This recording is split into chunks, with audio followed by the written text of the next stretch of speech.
Hi, this is Wayne Lytle. Welcome to the Director's Commentary of Animusic 2.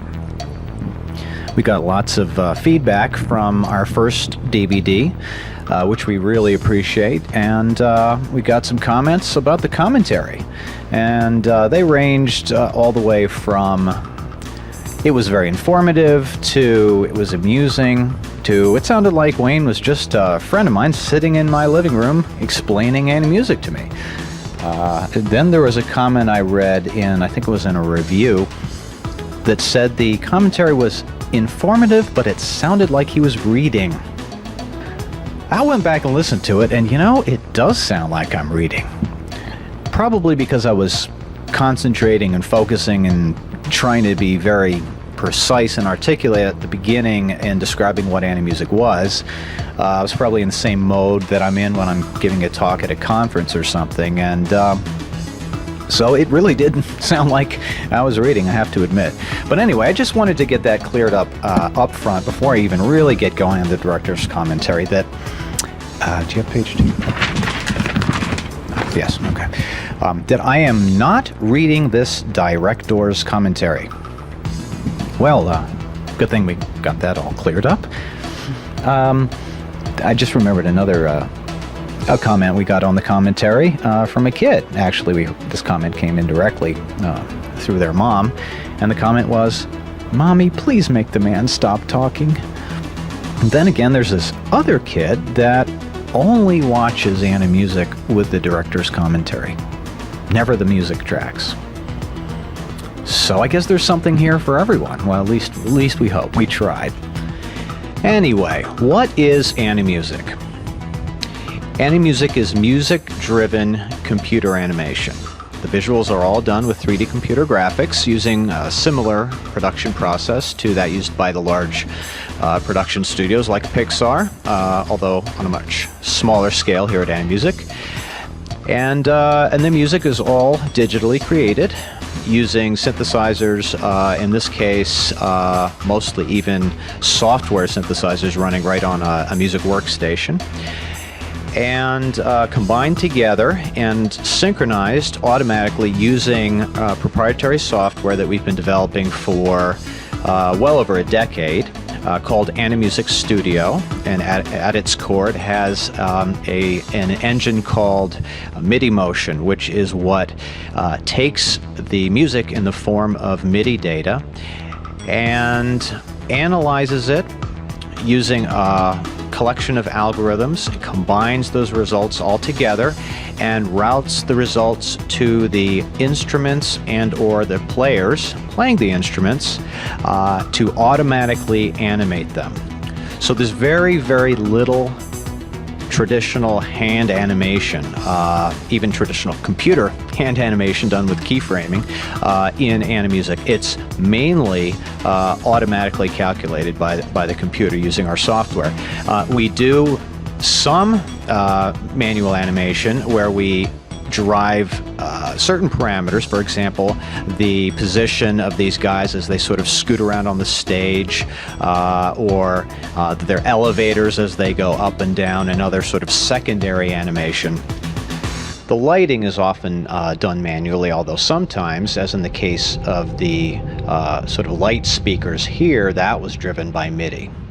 Also Gyro Drums, the lighting there is driven by MIDI too.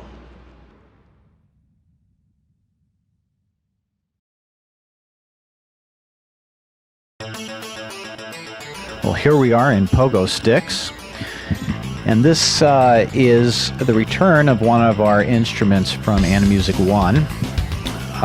It was actually, I think, also the second animation, stick figures, and it was, matter of fact, the stick was on the cover of the first one, and a lot of people really loved that instrument, and it's probably one of the simplest of all the instruments, but I think the fact that it has arms and plays with some enthusiasm really somehow people relate to it a little bit more. It's sort of a little bit character-oriented, which is not by any means our specialty. I mean, we're not character animators, and you know, as much as we're huge fans of Pixar and the incredible work they do, we see what we do as being very different, and we sort of steer away from the characters with, you know, ears and eyes and everything.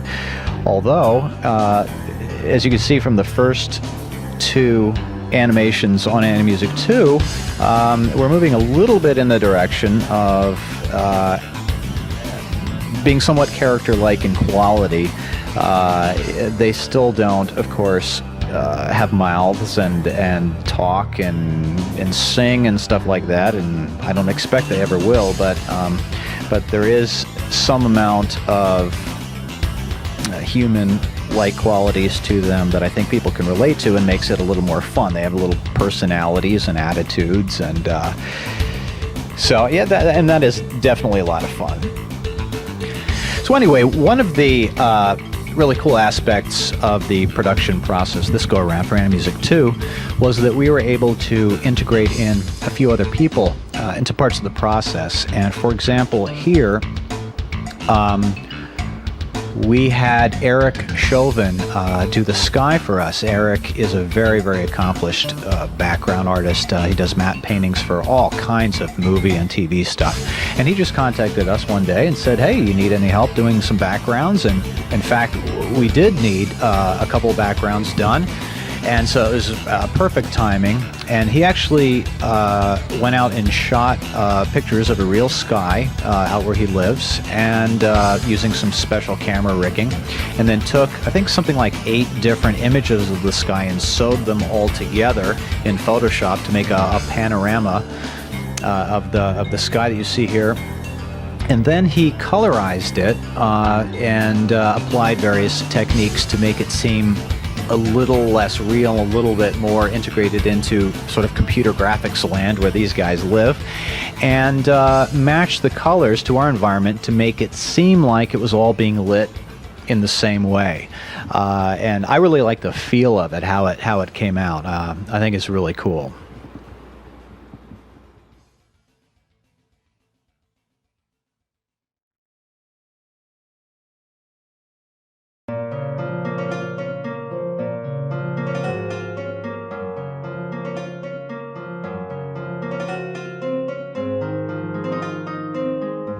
Well, here we are in the acoustic number of the DVD.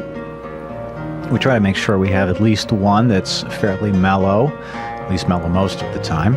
And acoustic, no electronic parts, no lasers and flashing lights and all that stuff that I tend to gravitate towards a little bit. And this is more serene and peaceful and less science fiction, but still a little bit out there. And this was an interesting one in many ways. Often our pieces start, and I have a very clear idea of the instrumentation. I have a sense of the music, and other times less so. And this is one of those cases where I actually didn't know musically where it was going. And, you know, Dave was asking me, okay, well, what are these different instruments going to do, or different components of the instrument? What are their ranges, and how will they play? And I just basically kept saying, I'm not really sure yet. Just make it weird, make it interesting and different, all kinds of strange angles. And I directed this one from a much more abstract and less specific way, and he put a lot of his own design into it, and actually what we did is ended up letting that be sort of a constraint for the music, rather than designing the instrument to play a certain piece of music. It ended up being, at the end, well, here's this instrument. Now I got to figure out how to write some music for it. And literally it was pretty much completed, totally done, before I even began to write music. And I had no idea what to do with this thing. It was the last piece of music that I wrote. It was the last animation that we produced for Animusic 2. And I was a little concerned that I wasn't going to be able to come up with anything at all. But, well, here it is. I actually spent a lot of time going back and forth trying to figure out, what kind of music this thing would play. because on one hand I wanted it to be sort of the mellow piece, and on the other hand it's so unusual and strange that it wouldn't make sense to have it play something that's very just very normal sounding, sort of like the aqua harp piece in Animusic 1, just very straightforward, very basic sort of chord progression and arpeggios. This thing is kind of a little bit wacky, so I decided it had to have some parts, for example this part, that's just a little bit out there, a little bit strange, and yet also have some parts that were very kind of straightforward, mellow arpeggios, melodies and stuff like that. So I tried to sort of blend both together, and then I was worried about, do these different styles of music even go together, and is this the music that this instrument should really be playing? And I can just get myself to a point where I overanalyze and worry about it so much that I get myself all bound up and I can't go anywhere. So eventually I sort of had to just relax and go, okay, this seems to be working itself out. And so anyway, that's the story behind that one. The skies outside are actually 4 different skies, 4 different moons. And our original thought was to have a different sky out each window, even being a different time of day, to make it really surreal. But in the end, we ended up having it be basically evening out all 4 windows.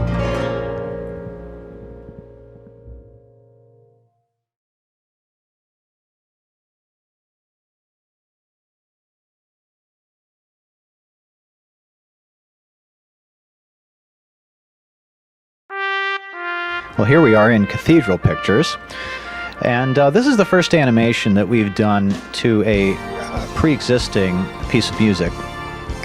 Many people have asked, could you animate classical music? And actually it turned out that HP approached us to do an animation to roll out a new line of digital projectors, so it needed to be a high definition animation, and they wanted it to be to a known piece of classical music, and I worked with a wonderful person there named David A. Williams, and we went back and forth on various ideas and ended up with excerpts from pictures at an exhibition by Mussorgsky.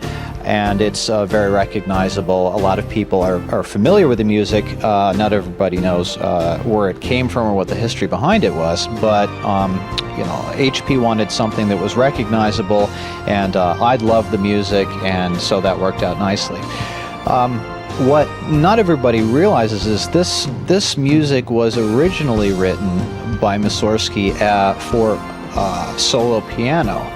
And it's been since arranged also for orchestra, and of course there's a well-known version done by Emerson, Lake and Palmer, one of my favorite bands of all time. And it was with a little bit of fear and trepidation that I approached doing our version of it, because so many people know and love this music, and I didn't want to mess it up too much, realizing that that was a distinct possibility. And also, being as familiar as I was from years ago with ELP's version, I was hoping that that wouldn't sort of be creeping in the back of my head and influence too much the approach that I took to the music here. And so I actually didn't listen to that version at all during the whole production. I hadn't heard it in years, and I still was a little worried that it was going to be too similar in some respects. And when I was done, I went back and I listened to the ELP version, and I was relieved that I didn't end up lifting stuff directly out of there, any of the drum riffs or anything like that. But I'm sure it has some similarities, just the fact that it is integrating in some rock instruments with known classical stuff. So anyway, this was definitely, I'd have to say, the most complex environment that we had put together. It was actually the first production that we worked on for Animusic 2. Dave and I took an extended break after Animusic 1 out of sheer exhaustion, but this is where we started back in again and doing this thing for HP, and then having arranged for us to be able to use it on our DVD when that finally came out. And so this is where we got started, and it was very complex compared to some of the stuff we'd done before. And it also, because it was done for HD, high definition, it's very detailed, a lot of small moving parts and everything, and of course it looks great on their projector equipment, but it was very, very challenging to get it to look half decent on regular standard resolution TV like you're seeing it here. Many challenges both with the rendering and also with the encoding. And the guy who did the encoding, a top production facility in LA who does DVD encoding for all kinds of major studios, said, you should sell this stuff to as example material to break encoders, because it's impossible to encode this stuff. And this was the most challenging piece in the whole thing. Getting this to look good was next to impossible. But I guess that's what we get for taking something that was done for high definition TV and doing a standard definition version. Well, I mentioned earlier that this was the first animation that Dave and I launched into for Animusic 2. We don't produce them in the same order that they appear on the DVD. We produce them in the order based on kind of what we're inspired to do at the moment. Sometimes we work on 2 or even 3 at the same time in parallel. And then at the end, they're arranged according to the order that seems to flow the best, and various different other reasons. We may even make a change in the 11th hour as far as the playlist to get it to flow in a way that kind of makes sense. Now, of course, you can always go to the index menu on the DVD, and from there it'll take you to, there's one sub-menu for each of these 8 animations, and from there you can play either the full screen version or the widescreen version of that particular animation, as well as watch slides of some of the early art development and whatever the particular bonus feature is for that animation.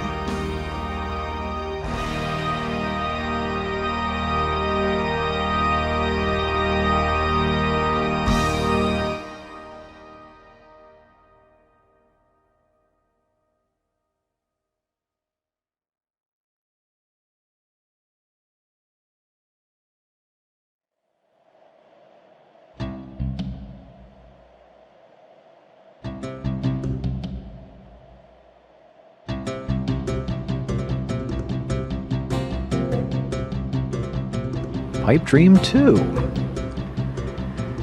One of the questions that we're asked pretty frequently is if we can just basically take one of these animations and throw some new music at it in the form of a new MIDI file, and if a new animation will automatically be created, which is a very good question. The answer is yes and no.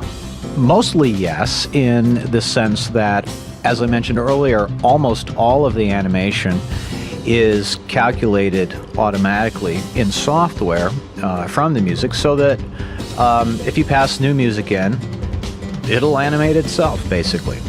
However, there's still some things that need to be done manually, and in this case, camera moves are probably the main example. Because the music's different, the animation is different, and the instruments are kind of playing different things at different times, the focus point is completely different when you give it a new piece of music. So the cameras are going to be the main thing that are going to be redone. Lighting, maybe to some extent. In this case, Dave reworked the lighting just because we felt like doing it. We wanted to make it a little bit more colorful, a little bit different than last time. So it's the same exact environment as Pipe Dream the first one.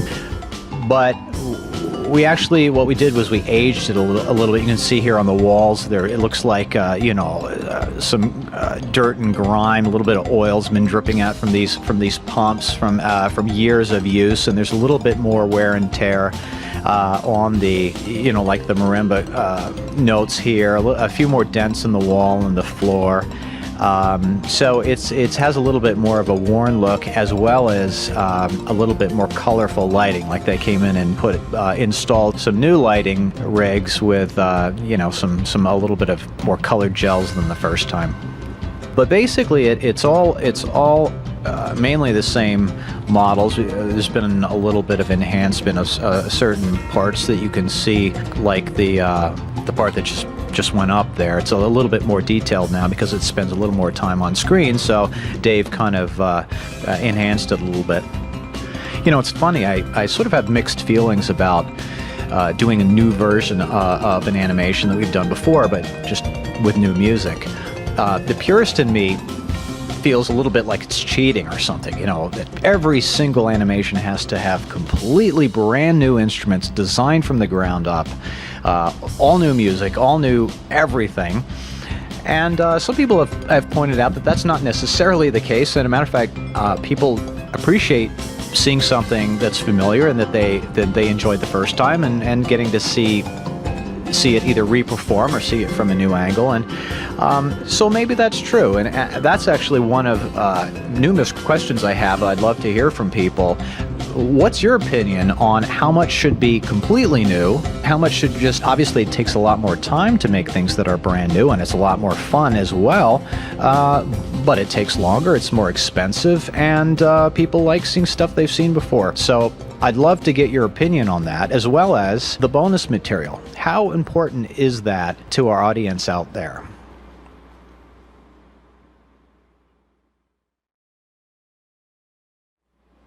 Speaking of bonus material, this piece has some of my favorite bonus material on it. If you go from the index menu to go to the sub menu for fiber bundles, you'll find 4 different, what we call mixes. It's both a music mix as well as a video mix or video blend, where we've isolated certain instrument groups, and you hear only those instruments, and you mainly see only those instruments. A little bit of the rest of the environment you can see very faded out, just to sort of give you the orientation or the context.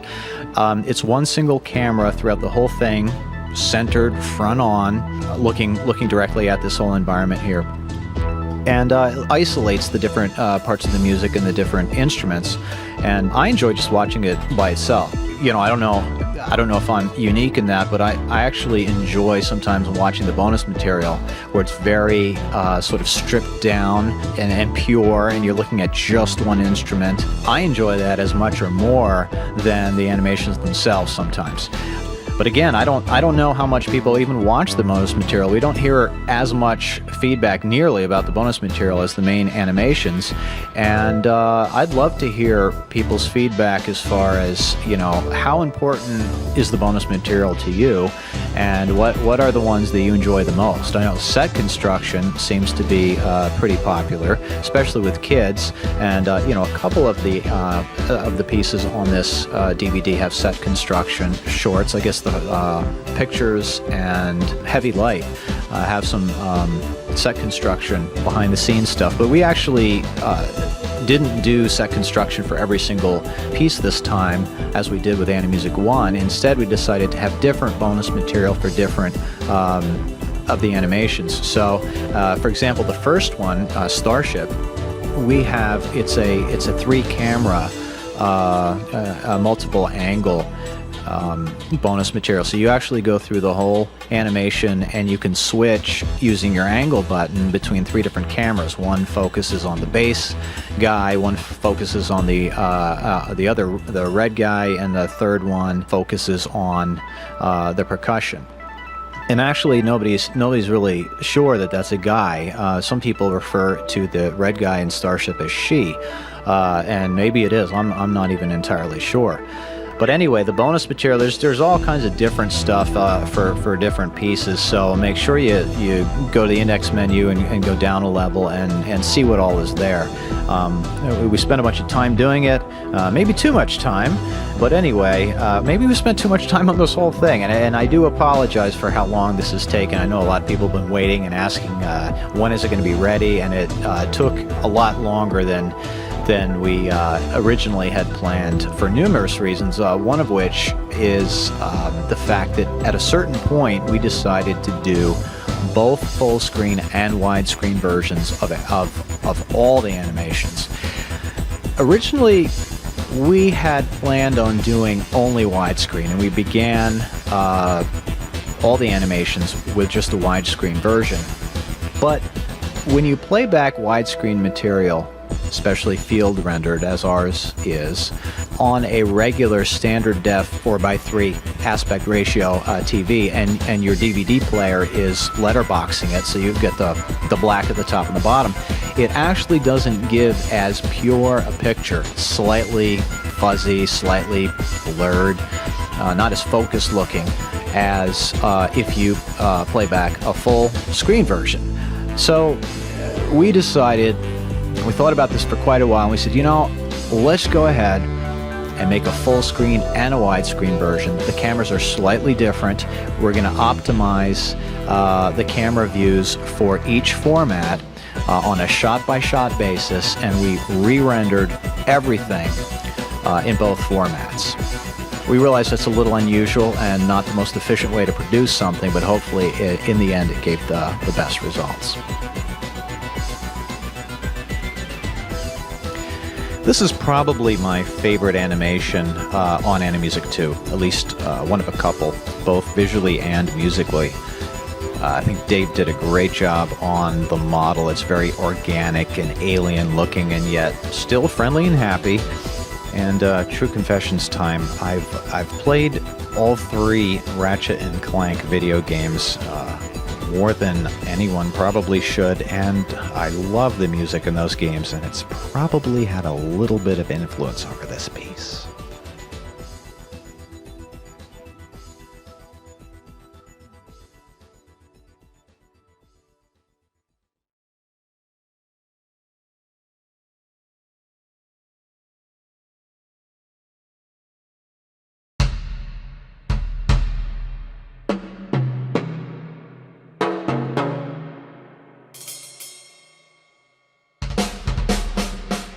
Gyro Drums. This was, I would say, the biggest troublemaker for us of this whole project. There's always one animation that just seems to be a little bit more challenging and present a few more technical problems, and this was the one for Animusic 2. And one of the things for me was how many different drums and percussion instruments there were, and keeping track of them all. I actually had to spread them across 2 different MIDI keyboards because there was so many of them, and then I could never remember which drum was where on which key and what was the MIDI number and which channel was it routed to and which instrument object on the screen corresponded to which sound, and it was like the game of concentration. I can't ever remember what card is where, and here's a drum version of the game of concentration. Extremely frustrating. I ended up writing a bunch of software that would help me to keep track of things better and to make much more clear the correspondence between the basically which drum was where. Plus the fact that I love writing software, so any excuse I have to write more software, I found one here and had a good time. This started out, as many things do, sort of with a more simple initial vision, and it grew much in the same way that this contraption here is growing over time with more and more components being added to it. That's sort of how it went with the animation. We started with a more simple kind of vision, and then kind of kept adding to it. So we could add this on, and we could have more of this, and then this could attach here, and it just kept growing and growing. Kind of like it does here, not in exactly the same order, but it ultimately got a little out of hand. But it was a lot of fun to see it come together.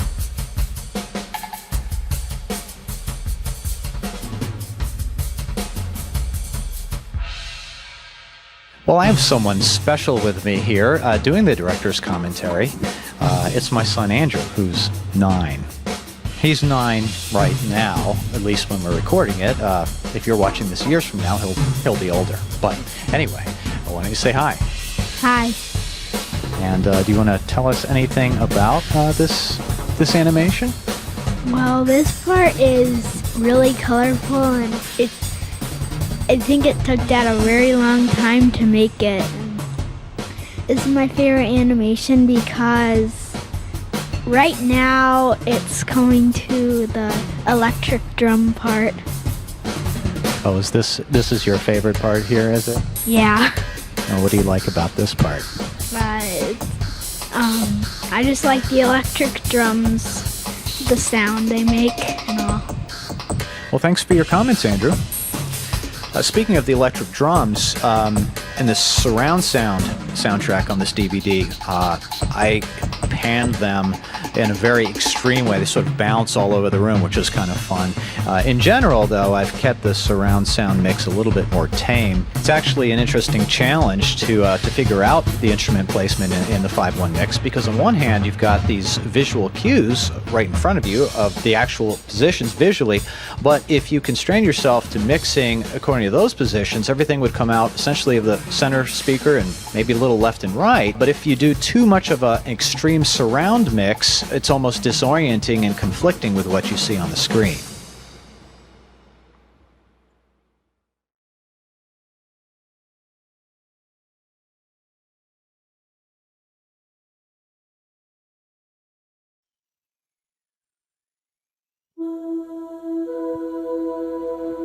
Well, here we are in Heavy Light, the last piece of the DVD.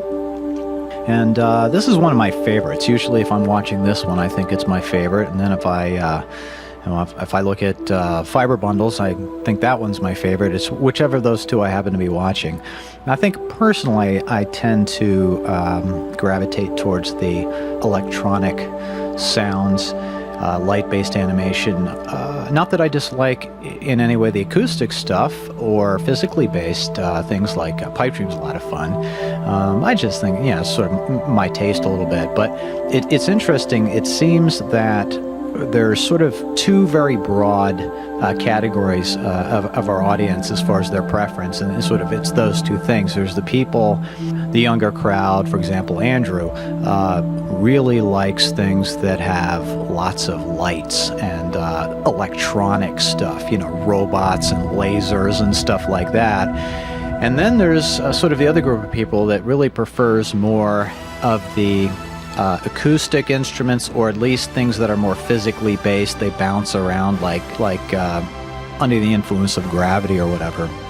And so we actually really enjoy doing both and hope to continue doing both, although it's certainly been discussed that we may sort of fork at some point into maybe doing a couple of different lines of DVDs, one being a little bit more of the electronic, modern, techno music, more rock, more, lasers and robots and stuff like that, and have a different line that's perhaps more acoustic, more physically based, maybe more some more classical stuff, and of course it can split to an arbitrary number of different categories like that.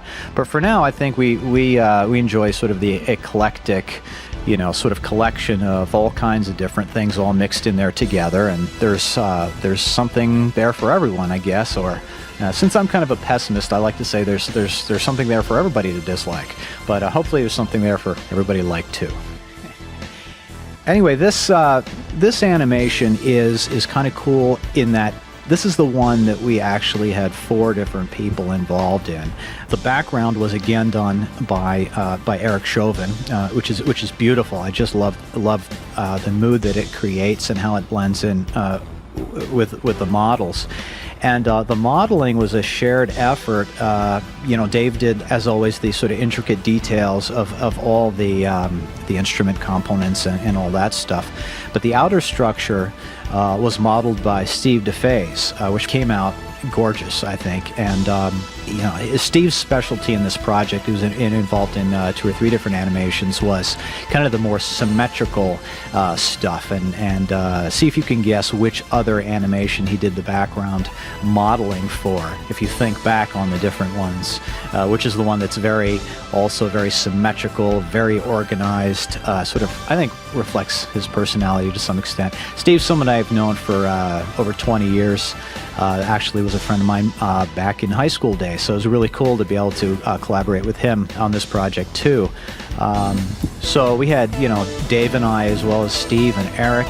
And also, early on in this project, we were working a little bit with Ine Oken, who is a fantastic artist. I love her work, and I just called her up one day and said, hey, do you want to work on Animusic 2 at all? And she thought that was really cool, and we did some sort of initial brainstorming stuff, and she did some consulting and advising and whatever. And that was really cool. You can see some of her concept art for a couple of our animations in the slideshows. In the bonus material, another plug for the bonus material, lest you've forgotten it's there.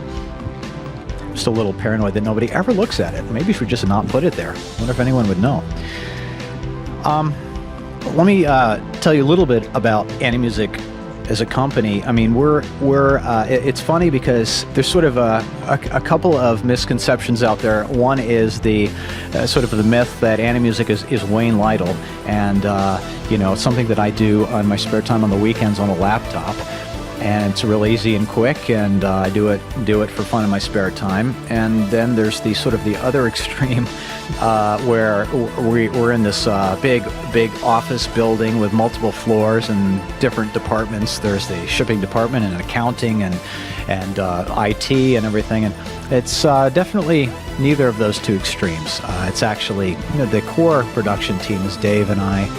And we're absolutely full-time and then some as far as, working on this stuff. We don't have day jobs, and this is our day job.